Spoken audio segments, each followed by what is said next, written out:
Ya, terima kasih. Kita mau belajar satu hal yang penting dalam hidup ini. Dan tidak banyak orang yang menyadari betapa hebatnya yang kita mau pelajari hari ini. Yaitu motivasi. Saudara, hari ini kita akan melihat fakta ini. Bahwa motivasi itu lebih daripada modal uang. Modal intelektual. Coba perhatikan. Maaf, kalau ada orang yang intelektualnya pas-pasan, maaf ya, jangan tersinggung dulu. Kalau ada orang intelektualnya pas-pasan, tapi dia rajin, belajarnya kuat sekali. Percaya orang itu bisa berhasil untuk mencapai nilai yang tinggi? Jelas. Ada orang secara kekuatan modal, uang misalnya, mau usaha ini, mau usaha itu. Aduh, sulit sekali. Tapi orang itu berjuang keras. Entah dengan cara bagaimana, maaf, bisa dengan cara yang baik, bisa dengan cara yang salah. Akhirnya dapat modal untuk bekerja. Bisa.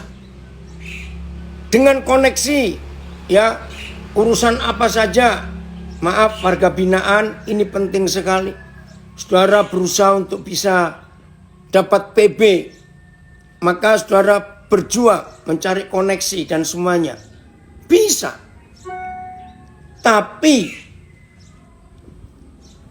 semua itu sangat ditentukan oleh motivasi seseorang.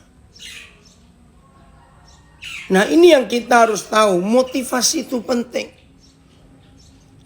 Berapa kali, walaupun tidak semua ya. Jadi saya minta maaf dulu kalau ada yang saya ceritakan ini dan keluarga saudara pernah berjuang dengan apa yang saya mau katakan, tapi akhirnya lewat juga, saya minta maaf. Ini saya ceritakan yang berhasil. Walaupun tidak banyak, tapi saya bertemu, menemukan, tahu, mengenal beberapa orang. Secara medis, dokter sudah memvonis, nggak ada harapan, nggak ada harapan. Tapi orang ini, entah dia seorang ayah atau seorang ibu, itu punya motivasi yang kuat dalam hatinya. Enggak, aku harus hidup. Anak-anakku masih kecil, aku harus hidup. Saudara, dan saya menemukan beberapa saudara itu bisa survive.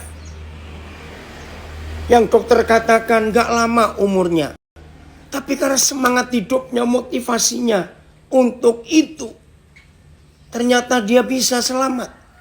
Ya, lagi sekali maafkan kalau ada di antara kita yang keluarga kita akhirnya meninggal juga. Walaupun menurut kita motivasinya jelas loh. Nah, sampai di sini saudara, kita akan menemukan jawaban. Saudara dan saya boleh melihat motivasi seseorang secara hebat. Ya, saya ulangi. Kita bisa melihat perjuangan orang itu, motivasinya menurut kita, menurut pandangan mata kita, motivasinya hebat. Nah, masalahnya di sini. Yang tahu motivasi seseorang itu hebat atau tidak, benar atau salah, tolong diperhatikan. Yang paling tahu motivasi seseorang adalah orang itu sendiri dengan Tuhan. Motivasi itu kalau muncul dalam hidup seseorang, motivasi itu memberi kekuatan yang luar biasa. Saya mau katakan, motivasi itu, maaf, yang benar maupun yang salah. Yang namanya motivasi itu akan memberi kekuatan orang itu untuk meraih sesuatu. Nah, sesuatunya ini tergantung motivasinya ke arah yang negatif atau ke arah yang positif. Jadi motivasi seseorang itu melampaui kekuatan modal uang, materi, koneksi, kepandaian, gelar, kalah. Motivasi itu yang membuat seseorang itu bisa mencapai keberhasilan di luar pemikiran orang yang normal. Nah, saya harap saudara mengerti ini. Maka itu tema yang saya buat hari ini, kekuatan dan kuasa motivasi. Ternyata motivasi itu sebuah kekuatan yang bisa mendorong seseorang. Saya ulangi, motivasi itu adalah kekuatan yang bisa mendorong seseorang untuk dia melakukan apa saja. Tadi sebelum mulai Zoom ini beberapa anak saya kumpul ada di rumah. Yang tadi saudara lihat ada John, ada Adi, ada Arif. Ya. Nah, tadi pas sebelum mulai cerita, salah seorang dari antara mereka cerita, punya teman, ya perempuan di Nabire ini, tapi hidupnya rusak. Maaf, tapi John berhasil untuk meyakinkan dia lepas dari semua cara hidup yang hura-hura, cara hidup yang merusak dirinya. Bersyukur, berhasil. Sebulan anak ini tidak terjerumus lagi. Tapi John sedih, lewat dari bulan itu dia jatuh lagi, terjerumus lagi. Nah saudara, itu semua ditentukan oleh motivasinya.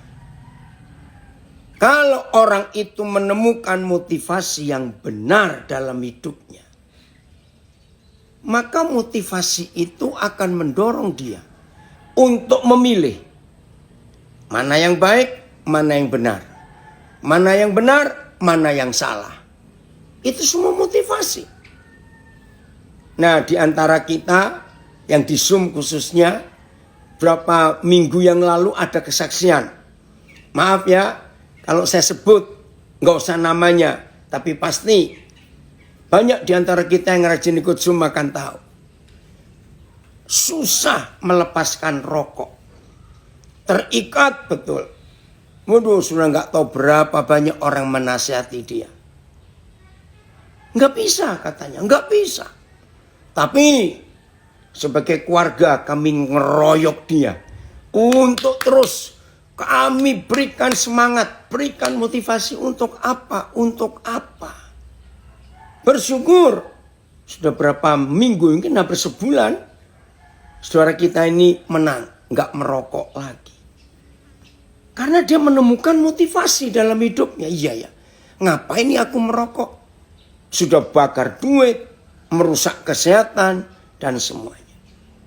Satu kali ada seorang ibu, ya, susah nasihati suaminya, pemabuk, macam-macam lah.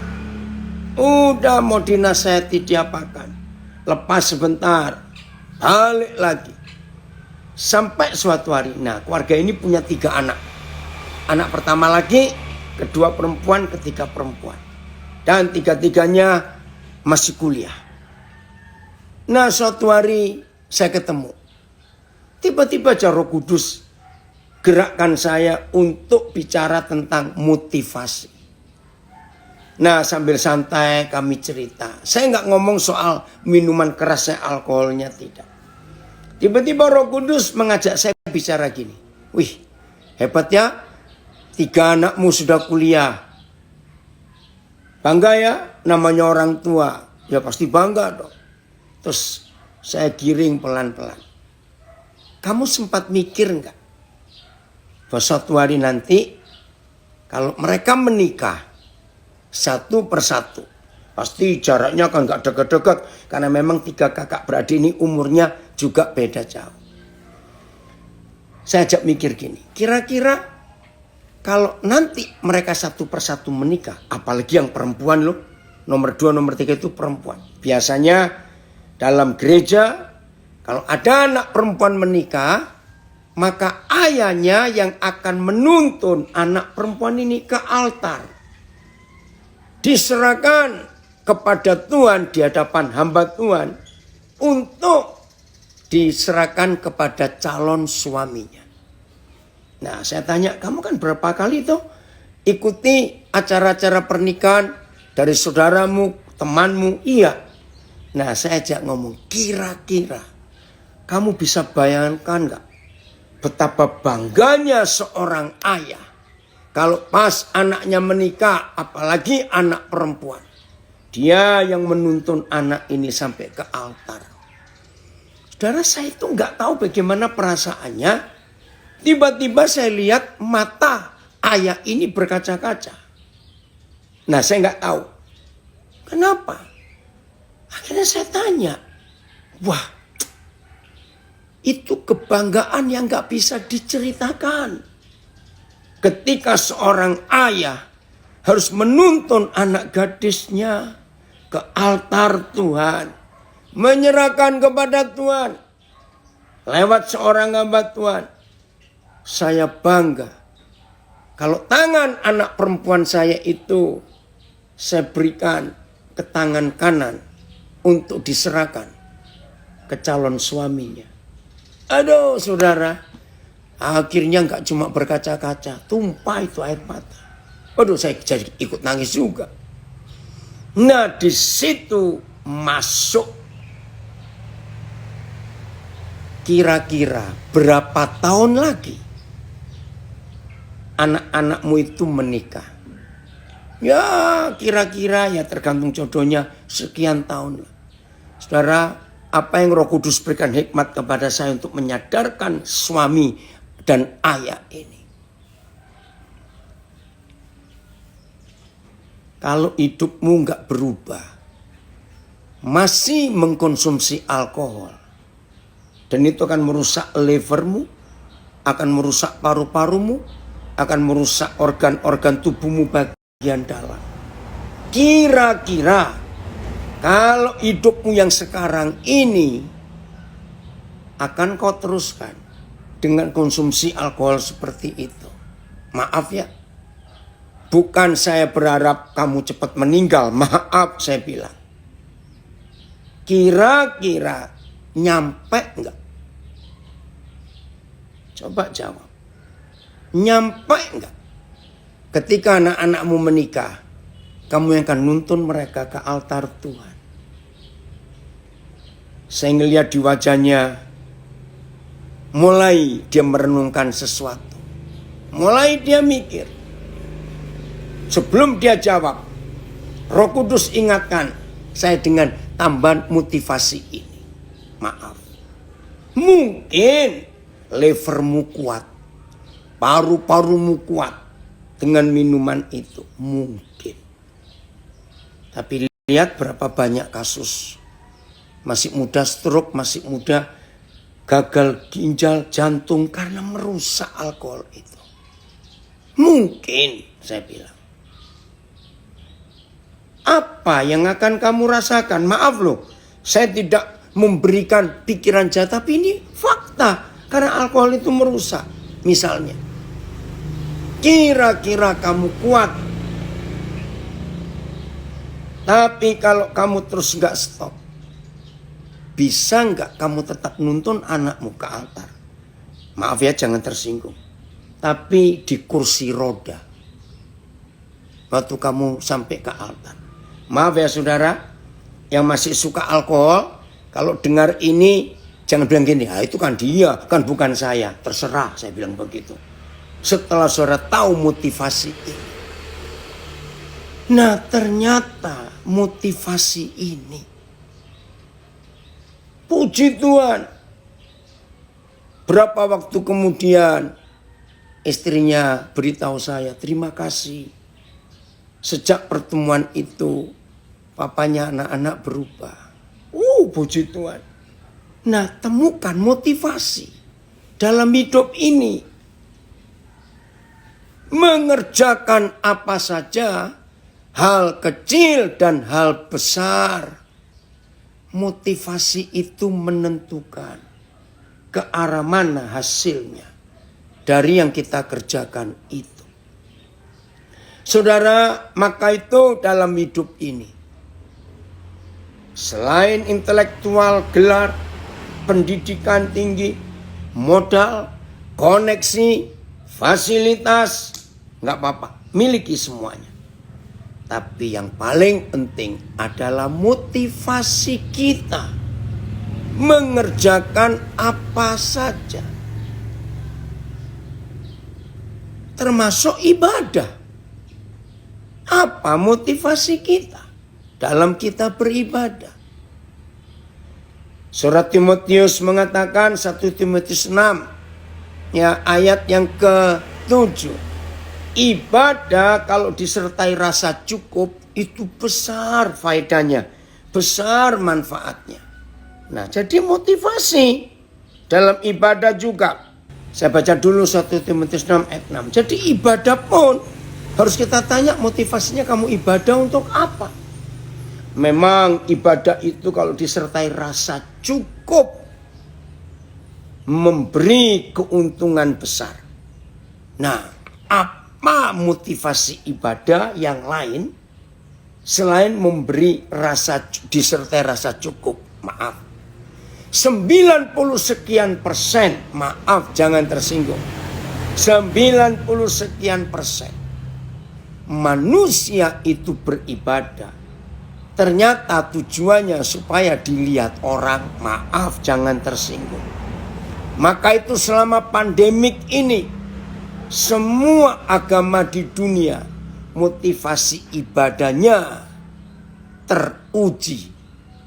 Apakah ketika kita tidak bisa ibadah seperti sebelum pandemik, rame-rame ibadah?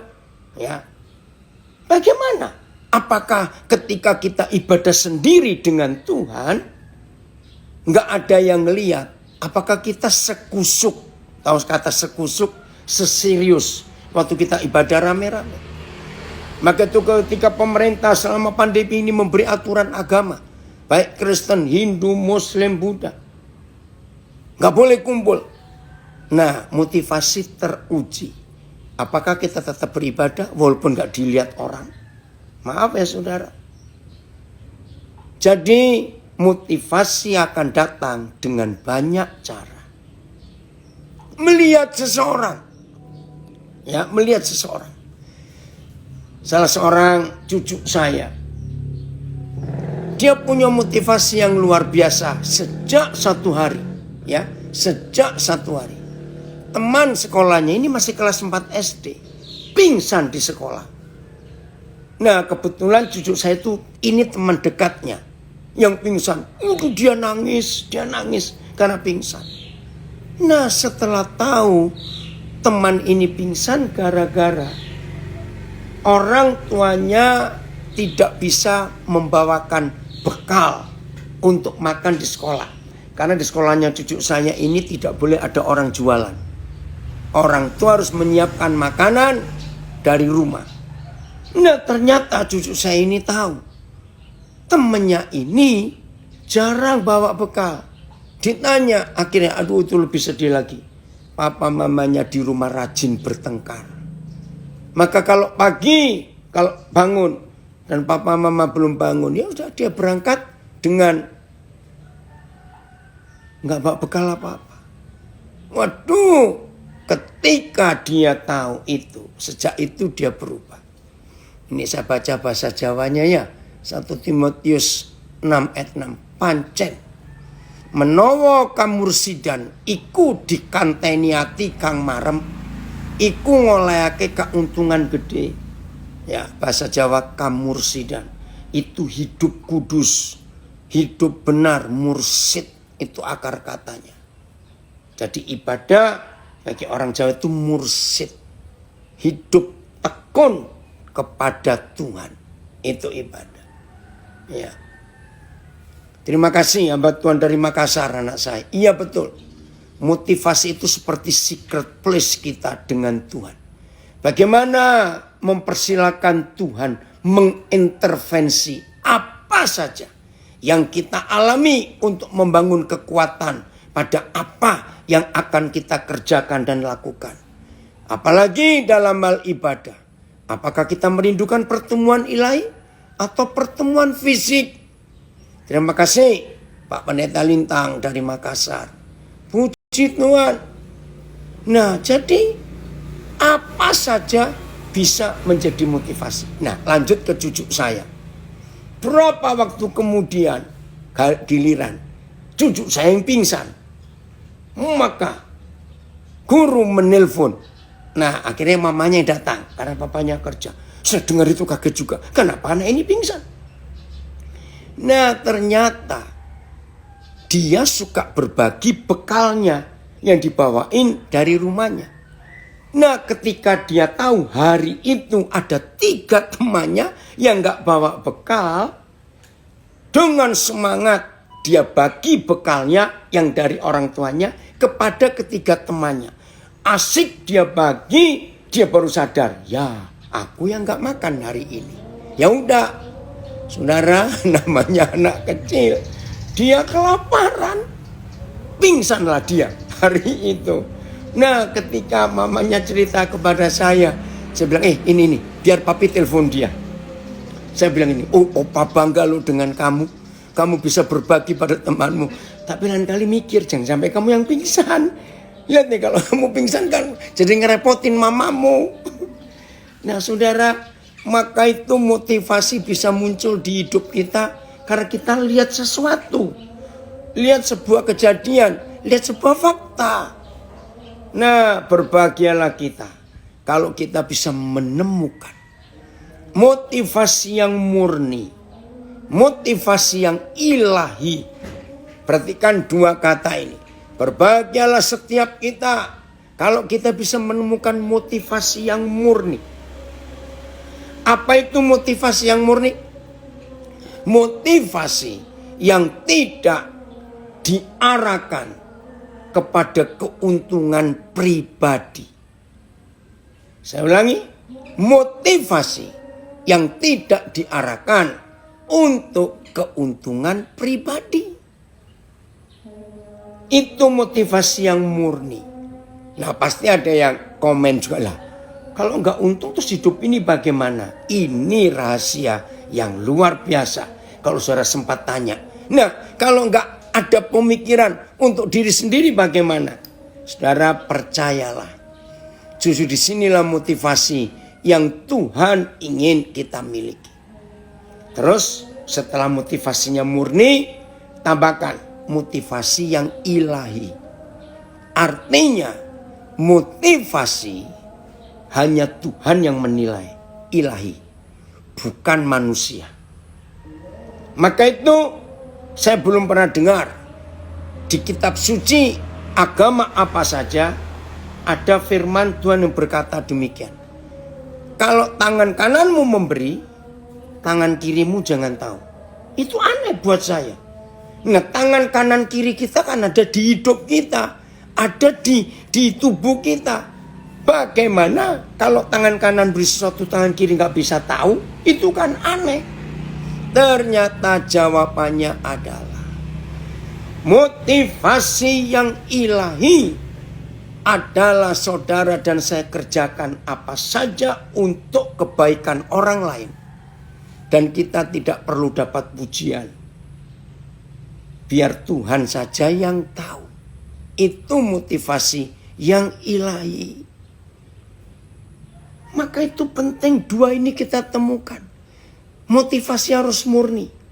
Satu-satunya kemurnian motivasi kita. Kita nggak cari untung buat diri sendiri. Motivasi yang ilahi. Biar Tuhan yang menilai. Nggak perlu penilaian manusia. Maka itu maaf ya. Jadi apa kesimpulan? Kalau Tuhan Yesus berkata, kalau tanganmu memberi, tangan kirimu jangan tahu. Ini aja gampangnya. Kalau saudara sudah memberi ke suatu yayasan, ke suatu lembaga, ke suatu pelayanan sosial, ternyata pengurus yayasan itu, LSM itu lupa nulis nama saudara dan mencantumkan jumlah yang saudara beri. Dan saudara tidak marah. Nah, itu ilahi dan murni. Tapi kalau saudara memberi, maaf, Lalu orangnya lupa nulis dan lupa memberi laporan. Saudara marah. Nah, nilai sendiri. Itu motivasi yang enggak murni dan yang enggak ilahi. Ada komen dari hamba Tuhan di Surabaya. Terima kasih. Pengajarannya selama ini bisa menginspirasi saya untuk menyampaikan renungan pada orang lain dari ayat dan pengajaran yang disampaikan. Puji Tuhan. Jadi saudara, motivasi terus murni dan ilahi. Motivasi yang murni, motivasi yang tidak mengarah hanya pada keuntungan diri sendiri. Amin. Oh, itu yang Tuhan rindukan atas kita. Oh, tadi dari Lapas Makassar ada yang komen soal mabuk. Celakalah mereka yang bangun pagi-pagi dan terus mencari minuman keras dan duduk-duduk sampai malam hari, sedang badannya dihangatkan anggur. Ya, hancur kalau kita seperti itu. Jadi ayo kita temukan motivasi dalam hidup kita, mengerjakan apa saja. Nah, kita lihat ayat ini. Filipi 1 ayat yang ke-22. Filipi 1 ayat 22. Tetapi jika aku harus hidup di dunia ini. Kalau harus hidup di dunia ini. Berarti yang nulis ini, yang berkata ini, dia nggak ingin lama-lama hidup di dunia ini.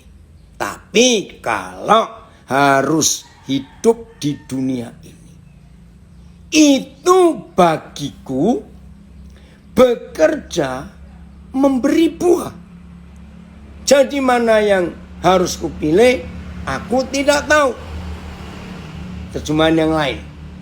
Akan tetapi jika aku harus hidup di dalam tubuh ini, berarti aku akan bekerja menghasilkan buah.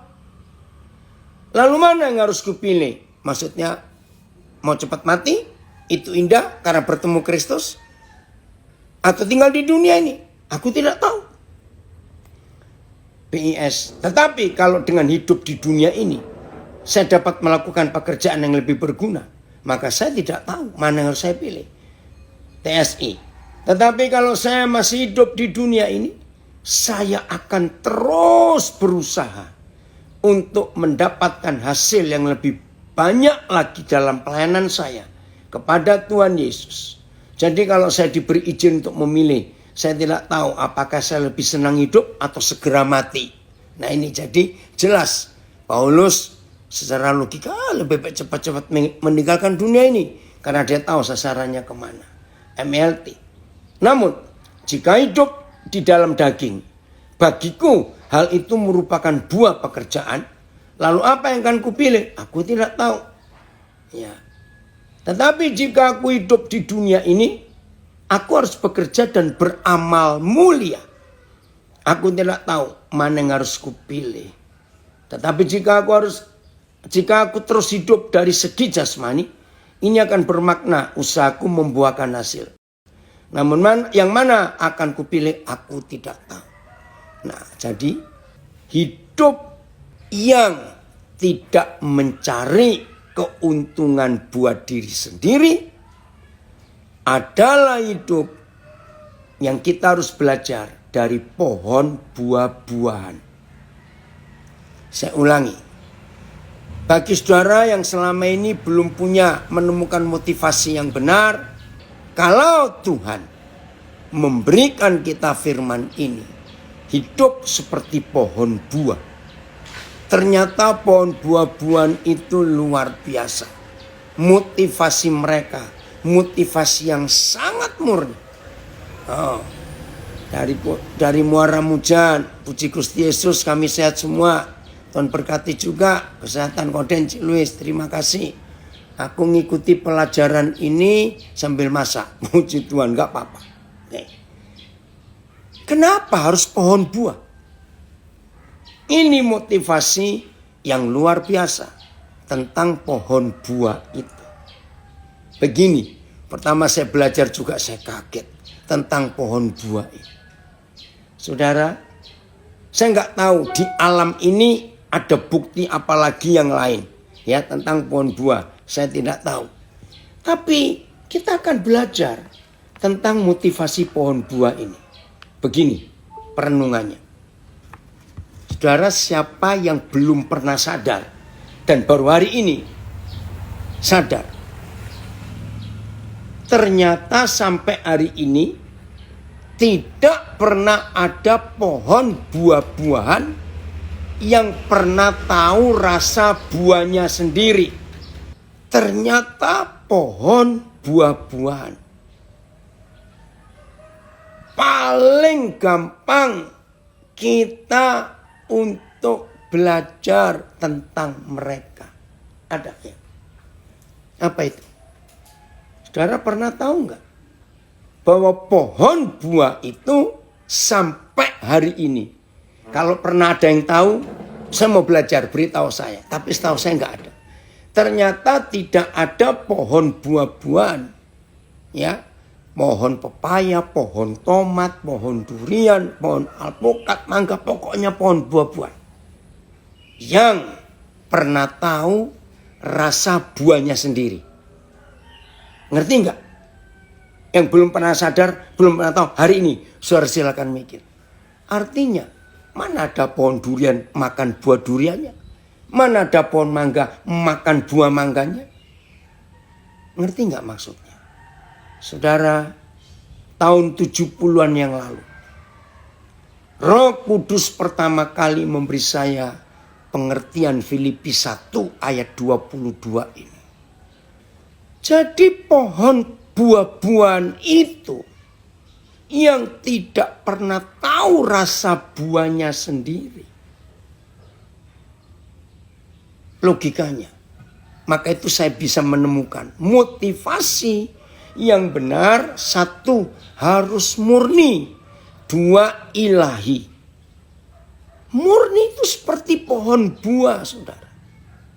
Betul-betul pohon buah itu selama mereka hidup berbuah, bisa ribuan tahun, mereka gak pernah tahu rasa buahnya.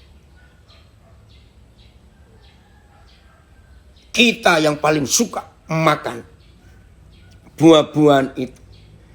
Tapi mereka tetap berbuah terus, saudara. Aneh pohon buah itu. Nggak ngomel. Waktu kita petikin buahnya, dia diam saja. Tunggu musim buah berikut, dia buah lagi.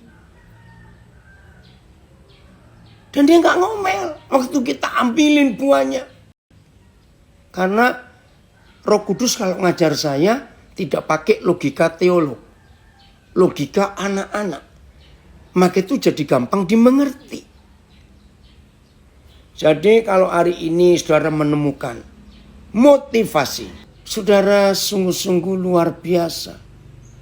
Pohon buah tidak protes ataupun marah, buahnya dirampok oleh kita manusia. Benar. Jadi saudara, ayo kita berbuah terus. Maka itu kalau ada yang ganggu, maaf ya, ini salah satu contoh.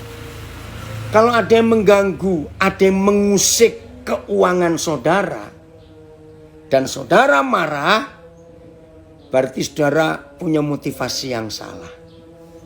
Tapi kalau ada yang mengusik keuangan kita, dan kita tidak marah, itulah pohon buah.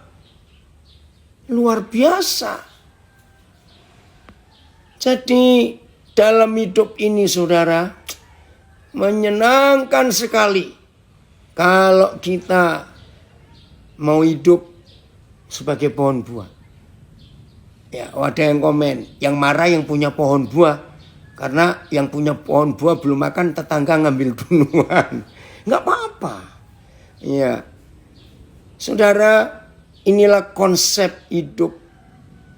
Ya, motivasi yang murni selalu muncul dari dorongan Roh Kudus, betul.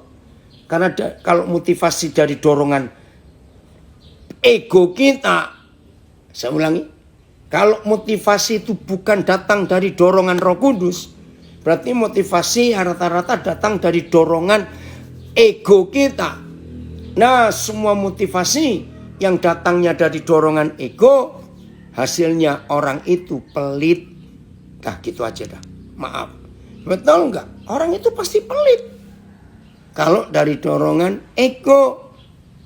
Tapi kalau dari dorongan Roh Kudus, motivasi itu luar biasa. Terima kasih Papa untuk ini. Pohon buah-buahan yang juga nggak pernah protes ketika buahnya dilempari batu oleh anak-anak kecil. Ya, oke. Puji Tuhan, diusik tapi nggak marah, betul. Maka itu tolong ya, yang masih merasa nggak aman ketika keuangan saudara diganggu. Ayo kita belajar untuk itu. Semua kita harus siap punya motivasi itu. Sekarang kita belajar dari hidup Tuhan Yesus. Motivasi yang luar biasa dalam hidupnya. Ya, kita belajar. Mari kita buka Matius pasal 14. Ayat 14 berarti, ayat 14. Nanti ayat 15 ya, maaf ya. Matius 14 ayat 14. Ini motivasi Tuhan Yesus. Ketika Yesus mendarat, Ia melihat orang banyak yang besar jumlahnya. Maka tergeraklah hatinya. Ya, kata tergeraklah ini motivasi. Saya ulangi. Ketika Yesus mendarat, Ia melihat orang banyak yang besar jumlahnya. Maka tergeraklah hatinya oleh belas kasihan kepada mereka. Dan Ia menyembuhkan mereka yang sakit. Maka tergeraklah hatinya. Saudara, kita keluarkan kata ini. Tergeraklah hatinya.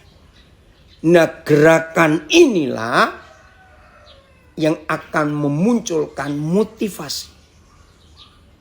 Maaf. Orang yang selalu tergerak, ngumpulkan duit. Tergerak loh ya, tergerak. Ini rata-rata sikap manusia seperti itu. Ngumpulkan duit. Tiap kali dia ngecek saldo, angkanya gede-gede semuanya. Dan jejer-jejer berapa digit. Baru dia bisa tidur nyenyak. Ada toh orang seperti itu. Jadi dia akan terus tergerak seumur hidupnya. Ngumpulin duit terus. Karena jumlah uangnya itu membuat dia rasa aman. Maaf. Orang berbuat jahat sekalipun. Ini jelek loh. Orang berbuat jahat sekalipun. Saudara percaya enggak? Ada yang gerakkan dia untuk berbuat jahat. Ngerti ya maksud ini? Terjemahan yang lain. Ketika Yesus keluar, dia melihat kerumunan besar orang. Dan berbelas kasihan. Nah, terjemahan ayatnya belas kasihan. BIS. Ia kasihan kepada mereka. TSI. Dia melihat banyak sekali orang yang sudah berkumpul di situ. Dan dia merasa kasihan kepada mereka. MELT. Dia digerakkan oleh belas kasihan atas mereka. Selabir. Ia pun merasa kasihan terhadap mereka. AVP hatinya berbelas kasih terhadap mereka. Jadi saudara, apa dan siapa yang menggerakkan hati kita? Dari Jogja ada komen. Motivasi memiliki kekuatan untuk kita maju atau mundur. Betul, Bu Dokter. Ini istri dokter yang hebat di Jogja. Saya ulangi. Motivasi memiliki kekuatan untuk kita maju atau mundur. Pastikan kita terus melekat kepada firman-Nya yang selalu memberikan motivasi yang dahsyat. Terima kasih. Aduh, ini luar biasa. Maka itu gerakan apa yang muncul di hati kita? Saudara-saudara yang kami kasih, warga binaan di semua lapas yang ikut bergabung hari ini. Walaupun keadaan saudara Jelas tidak enak ya karena di dalam lapas. Tapi belajarlah untuk saudara menemukan motivasi. Nah, saudara kita, Pak Nelson Sembiring ini, vonisnya seperti Yusuf di Perjanjian Lama. Tapi dia nggak putus asa. Sekarang, sejak ada seorang warga binaan, tadi itu yang saya sebutkan, lapas Porong jadi terkenal. Mungkin ini satu-satunya lapas di Indonesia yang memproduksi tahu tersehat di dunia mungkin. Kalau saya nggak berkata ya. Kenapa? Karena Pak Nelson ini doktor lulusan Jepang, punya teknologi menyuling air laut jadi bahan baku untuk tahu. Namanya tahu apa? Nigarin ya kalau nggak salah ya. Sayang di Papua nggak bisa kirim itu terlalu jauh. Nigarin, tahu nigarin. Jadi selama menanti masa tahanannya selesai dengan vonis itu, anak Tuhan ini, saudara kita ini nggak santai-santai di situ. Ilmunya digunakan. Nah, kebetulan kalapasnya sangat memberi fasilitas. Maka sekarang di lapas Porong itu ada pabrik tahu tersehat. Nah, kalau saya ingin tahu nanti bisa tanya, ya, luar biasa. Itu salah satu contoh. Maka itu saudara-saudaraku yang masih menunggu kapan waktu saudara bebas, siapkan saudara punya motivasi yang benar. Nanti kalau bebas, motivasimu apa? Maaf ya, jangan ada yang tersinggung karena saya ngomong umum. Kan tidak sedikit warga binaan itu motivasinya salah. Maka itu berapa kali kejadian, baru bebas 3 bulan ketangkap lagi. Baru bebas sebulan ketangkap lagi.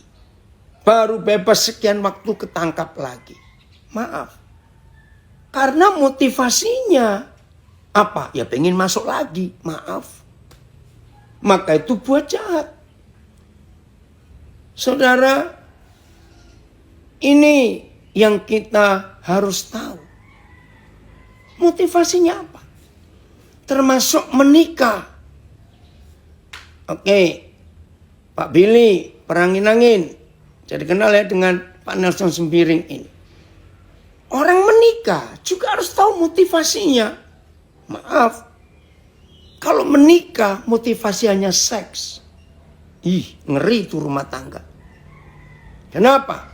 Karena suatu hari di usia tertentu seks akan berhenti. Nah, bayangkan kalau motivasi seks, yang satu istilah saya sudah kering, yang satu masih sanggup. Bukankah terjadi perselingkuhan di situ? Saudara, ini masalah yang kita harus tahu motivasi kita apa. Untuk apa saja dalam hidup ini. Motivasi itu sangat menentukan. Jadi kalau motivasi kita itu jelas dari Tuhan, hasilnya akan luar biasa, saudara. Yesus melihat orang banyak, lalu tergeraklah hatinya untuk menyembuhkan mereka semua. Nah, marilah hidup Yesus ini kita jadikan model. Melihat orang banyak. Tiap kali kita melihat orang banyak, timbul apa?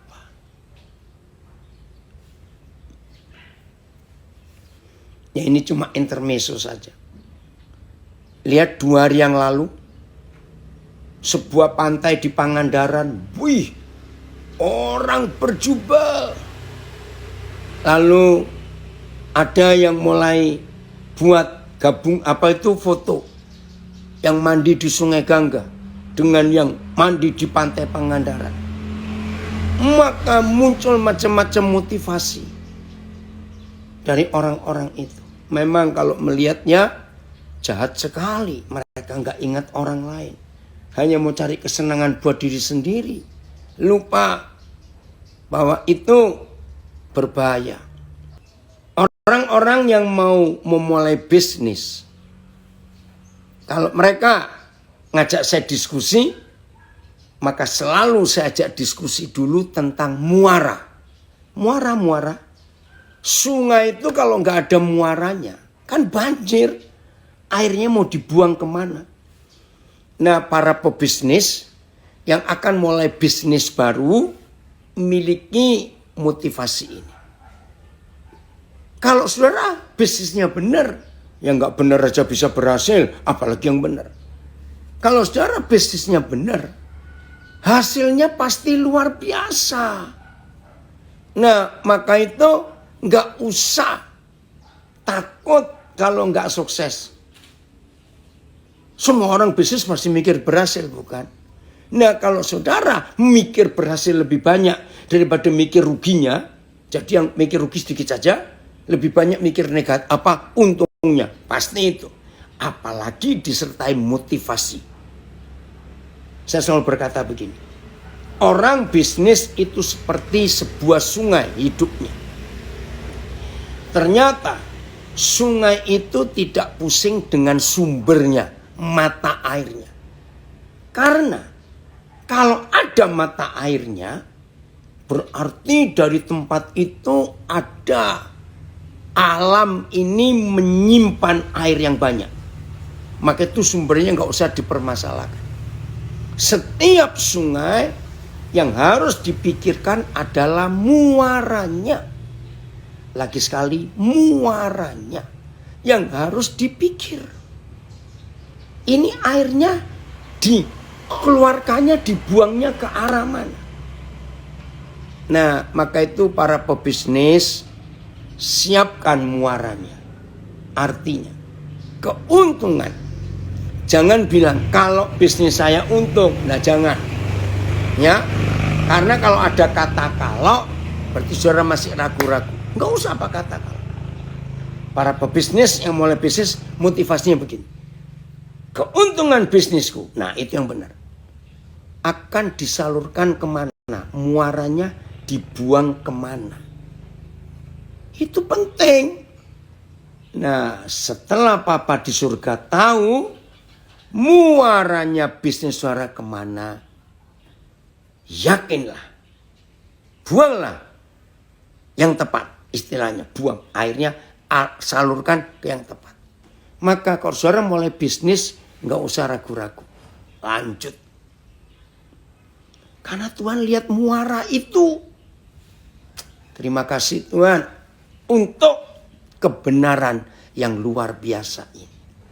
Jadi semua, saudara kuliah, saudara milih sekolah untuk anak-anak saudara, selalu temukan motivasinya. Temukan itu. Maka kalau kita bisa menemukan motivasi kita untuk hal apa saja, itu penting sekali. Saya beri kesaksian. Saya bersama istri masuk Nabire itu Agustus 93 dari Wamena. Belum tahu mau ngapain. Akhirnya berapa orang yang kami baru kenal, kalau kami datang, ada mereka yang buka rumahnya, kami nginap di sana. Tahun 94, sudah waktunya, karena tim kami mulai bertambah, saya harus cari rumah. Puji Tuhan waktu itu ada anak-anak Tuhan yang nyiapkan berkat. Ya udah, cari. Ada 2 pilihan. Ya, maka itu motivasi itu penting sekali. Yang pertama pilihannya, ya, itu di pinggir jalan utama kota Nabire. Luasnya kurang lebih 1000 meter persegi. Harganya waktu itu 27 juta. Pilihan kedua, dari jalan besar, persis depan rumah sakit, ada lorong belok ke kiri.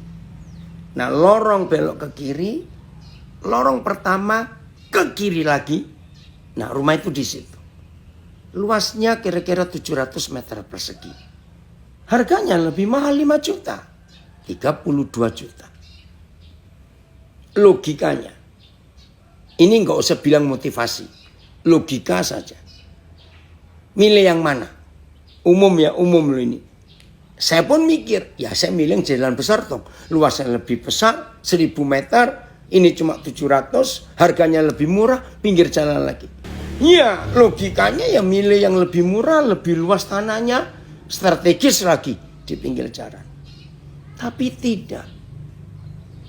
Saya mulai diskusi dengan Papa di surga. Aneh dong. Lu ngapain diskusi lagi? Ya ambil aja yang lebih besar, lebih murah. Enggak, saudara. Saya tanya, Pak, yang mana harus kami ambil? Jelas Roh Kudus bilang, yang di lorong itu. Ya saya tanya, kenapa harus ngambil yang di lorong itu? Itu yang buat saya kaget. Di situ muncul motivasi. Apalagi tahun 94. Nabire ini masih sepi. Rumah sakit umum daerah itu jauh dari kota. Kira-kira ada berapa? 5 kilometer atau 6 kilometer saya lupa. Jauh dari kota, sepi. Di sekitar rumah sakit itu, depan itu juga nggak ada warung. Karena daerahnya masih sepi. Roh Kudus bilang kamu ambil yang itu. Oh ya, karena itu depan rumah sakit. Begitu Roh Kudus bilang depan rumah sakit, saya langsung tahu. Oh, Tuhan ingin rumah itu kami tempati untuk jadi berkat buat banyak pasien-pasien. Betul, saudara.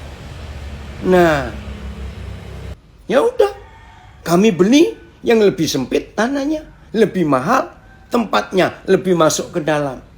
Tapi betul, saudara, sebelum daerah itu berkembang, maka hampir semua pasien di rumah sakit umum perlu air panas, perlu tikar, perlu makanan yang mendadak untuk pasien, untuk yang jaga waktu itu. Maka mereka nggak segan datang ke rumah kami itu. Bahkan di situ kami tinggal cukup ramai. Ada berapa hamba Tuhan. Maka ketika banyak pasien perlu pendeta, mau jam berapa saja, mereka nggak segan ketuk rumah itu untuk kami jadi berkat. Nah, keluarga Pak Eliezer Edo luar biasa. Sekarang sudah nggak begitu, kan sudah ramai sekali. Banyak, ada kios, ada apotek, ada rumah makan, dan banyak macam-macam lagi. Tahun 94 sampai awal 2000-an, masih sepi daerah itu. Nah, itulah motivasi. Saudara, jadi penting dalam hidup kita menemukan motivasi untuk mengerjakan apa saja. Oh, yang dimaksud muaranya. Baik, saya akan baca lagi kalau begitu. Mana tadi? Pada umumnya kita keluarkan muara itu pada gembala atau gereja, apa salah? Sedangkan saya tonjong ke orang yang kurang mampu. Maaf ya. Kalau seorang gembala sudah cukup mampu, maaf dalam arti kaya, sudah rumahnya bagus, punya mobil, makanya juga mewah-mewah, ya kita bagi aja cari muara yang lain. Itu maksudnya. Kita cari untuk yang kurang. Maka saudara, kalau mulai hari ini kita sangat dimotivasi oleh firman Tuhan, maka hidup kita, motivasi kita nggak salah. Itu juga yang terjadi dengan hidup Daud. Ngeri memang hidup Daud, tapi Tuhan lihat motivasi. Saudara, dari seluruh hidup Tuhan Yesus yang kita temukan di 4 Injil, motivasi orang-orang itu selalu dinilai oleh Tuhan Yesus. Jadi bukan perbuatannya, tapi motivasinya. Maka itu di dalam setiap keputusan pengadilan selalu ada pertimbangan-pertimbangan tentang motivasi. Dan itu ternyata Tuhan juga. Jadi kalau kita mau hidup dengan dipengaruhi oleh motivasi firman Tuhan, wow, saudara, hidup ini akan luar biasa. Ya. Pak Barnabas maksudnya sungainya bisa berpikir. Oh, Riki tidak kasih tahu nagarin ya, bukan nikarin, saya salah. Ya kita ini sungainya, Pak Barnabas harus berpikir. Ya. Oh, ini Marta siapa ini? Pernah ingat waktu di Nabire, puji Tuhan. Ya. Jadi semua yang kita buat Tuhan nilai dengan motivasi kita. Nah lagi sekali motivasi kita itu gak ada orang tahu.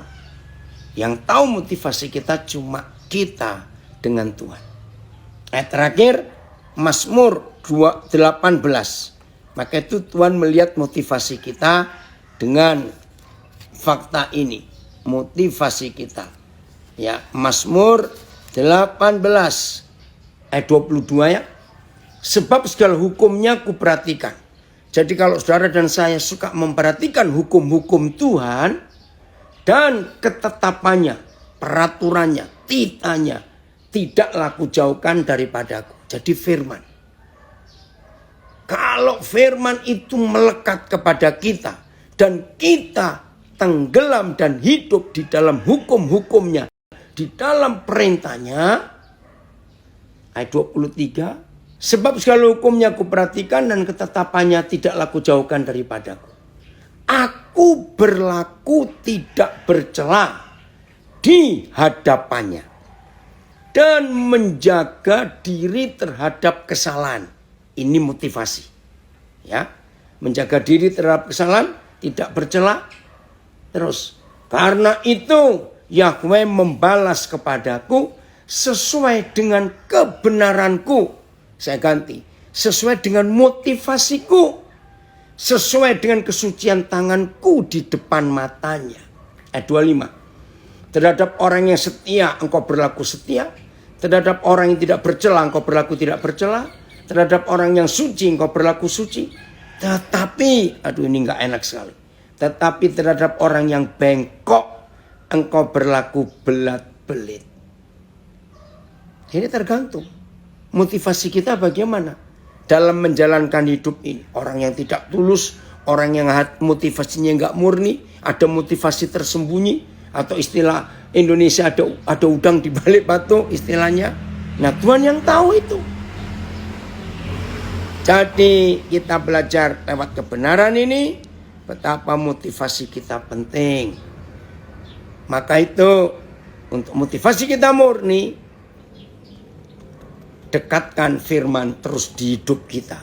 Supaya tiap hari firman itu yang mempengaruhi kita. Kalau kita dipengaruhi firman, maka motivasi kita pasti benar. Jadi hebatnya kekuatan dan kuasa motivasi. Itu akan membawa hidup kita ke arah mana? Kekuatan, kesehatan kita semuanya. Tuhan dipermuliakan atau tidak, itu semua motivasi kita. Roh Kudus menolong kita untuk menjadi pelaku firman ini. Puji Tuhan. Tuhan memberkati.